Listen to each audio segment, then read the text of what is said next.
Ya Tuhan, padahal baru kemarin aku tertawa bersama keluarga dan teman-teman, tapi sekarang aku harus sendirian dalam kegelapan. Kamu tidak sendirian. Hah? Siapa kamu? Aku adalah wujud dosa-dosamu semasa hidup. Kenapa kamu ada di sini? Tentu saja untuk membalas semua perbuatan burukmu. Tidak, tolong jangan lakukan itu. Percuma kamu memohon. Bersiaplah. Ya. Cah. Cah.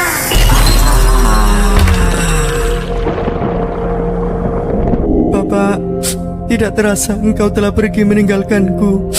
Semoga engkau di sana baik-baik saja.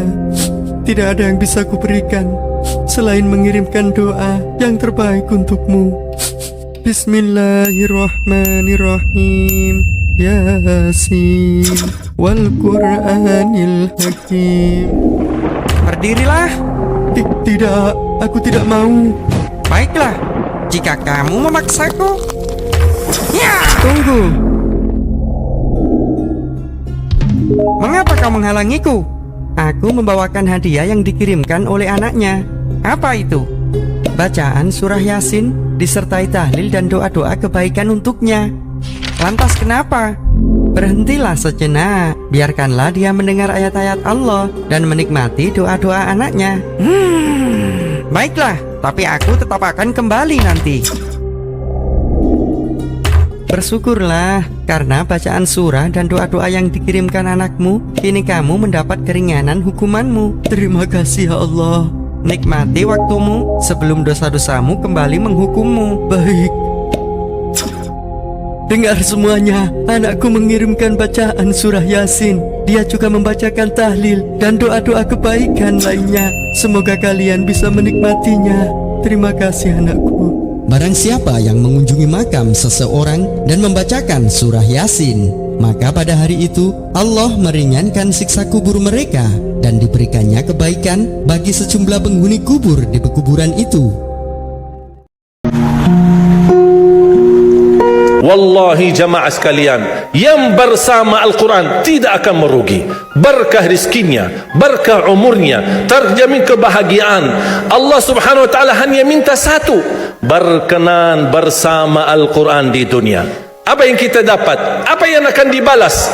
Akan Al-Quran temani kita di dunia, akan temani kita saat sakratul maut, akan temani kita di kuburan membela kita, akan menemani kita saat kita dibangkit oleh Allah, akan menemani kita saat hisab, akan menemani kita saat berjalan di atas sirat yang sangat tipis dan panjang, bahkan tajam jalanannya. Begitu sampai ke surga, apakah Al-Quran melepas? Tidak akan melepas. Al-Quran masih berkenan, padahal kita hanya cuma sekali berteman sama Al-Quran di dunia. Dia begitu luar biasa panjangnya bertemanan sama kita sampai ke surga, bahkan akan temani kita masuk surga. Sebagaimana bersabda Rasulullah SAW, yuqalu liqari'il Quran, ahlul Quran di dunia yang kesibukannya baca, kesibukannya hafal, tidak membuangkan waktu sia-sia, selalu bersama Al-Quran. Allah suruh dia, bacalah dalam surgamu, naik derajatmu. Baca, naik lagi, tambah lagi baca, naik lagi, sampai di posisi mana pun anda berhenti baca, disitulah posisimu di dalam surga. Niat apa? Anda punya hajat, punya soalan, punya masalah, punya hutang, ingin haji, ingin umrah, suami istri yang sudah lama menikah belum punya keturunan, anda lagi sakit, subhanallah, berbanyak salawat, jamin obat semua. Ini bukan kata saya, kata Rasulullah SAW. Sebagaimana di hadis yang dihasankan oleh ulama, tukfa hammuk wa yughfaru dhanbuk wa tuqda hajatuk. Dalam salawat kepada Rasul, anda mendapatkan 3 hal. Di luar syafaat, anda dapat 3 hal. Yang pertama, dikabulkan segala hajat. Yang kedua, diampuni segala dosa. Yang ketiga, mendapatkan kemudahan dari segala kesusahan. Segala sulit, susah, Allah kasih kemudahan.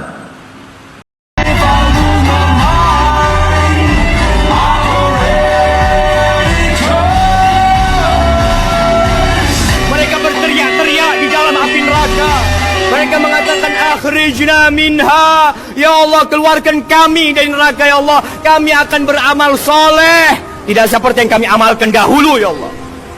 Allah mengatakan, bukankah kami sudah kasih umur kepada kalian, kami kasih waktu kepada kalian untuk beramal, tapi nggak ada yang ingin. Asakan azab yang Allah berikan kepada kalian. Iblis salah, nggak merasa zalim, masih merasa benar aja. Jadi kalau ada manusia sekarang udah salah tetap merasa benar, itu patut dipertanyakan. Dia manusia apa? Bukan saya yang bilang tuh. Ya, dia manusia atau hamba yang sedang dipengaruhi iblis. Kalau sedang dipengaruhi, cepat berlindung kepada Allah. Fasta'idz billahi minasyaitonir rajim. Cepat sebelum tiba masanya iblis berlepas diri kepadamu. Awas, hati-hati. Idz tabarra alladziina tubi'u minal ladziina tabau ra'ul 'adzaba wa taqatta'at bihimul asbab. Ketika yang diikuti itu kemudian berlepas diri. Ketika disidang oleh Allah, ada yang mengatakan, ya Allah karena dia saya ikut. Kata iblis, saya nggak ikutan. Saya tuh nggak pernah maksa kamu, saya cuma goda. Salah kamu sendiri ikut. Iblis jadi bilang, saya cuma goda, saya nggak maksa. Tuh iblis tuh pinter tapi keblinger. Beneran. Jadi begitu disidang di hari kiamat, dia mengelak. Ittabaru alladziina tubi'u minal ladziina tabau. Ketika yang diikuti setan iblis itu berlepas diri dari yang mengikuti. Dipaksa, jangan sholat dulu, ayo kita nonton dulu, ayo kita makan ini dulu, ayo kita pesta, meninggal di situ. Yang ngajak ketika disidang, yang diajak ya protes, ya Allah karena dia saya kemudian tidak sholat. Maka keluarlah wujud aslinya setan itu. Tidak ya Allah, saya kan nggak maksa, saya cuma ngajak.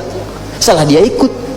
Tugas saya kan cuma bisikin doang. Alladzi yuwaswisu fi, saya cuma bisikin di hati dia, salah dia sendiri ikut.